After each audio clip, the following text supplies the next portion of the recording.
Now, for the installation of the fold-down ironing board, the first thing we do is locate the cavity that we pre-wired the wire to hook to the unit itself. Now we'll cut out the sheetrock, install the wiring to the unit, and put it right in place.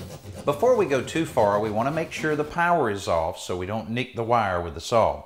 We do this by checking an outlet that we know is on the same circuit that we'll be using and turning off that breaker.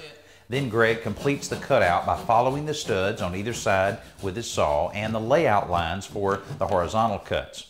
2x4s cap the space top and bottom, but the lower one has to be drilled through so that we can feed in the power line.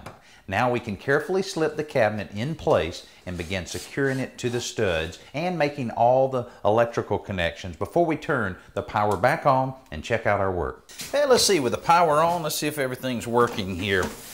One of the nice advantages of having a folding ironing board like this, you have a timed control on it so that when you turn it on, your light comes on, you can plug your iron in, and if you have an iron that doesn't have an automatic cutoff, you can position it right in here, and when the time expires, it'll cut everything off. Also, with the light itself, it has a push button there that when you close it, it'll also turn the light off. Now, you may have a couple different people that do the ironing in your home, 2 different heights. Well, this one adjusts from this size, and you can lift it up and it'll raise itself up 4 inches for someone that may be a little taller, and either way it still pivots very nicely so that you can move it around, have plenty of room to make those shirts and pants look very, very nice. So this is a great idea to really save a lot of the space that you may have in any size laundry room.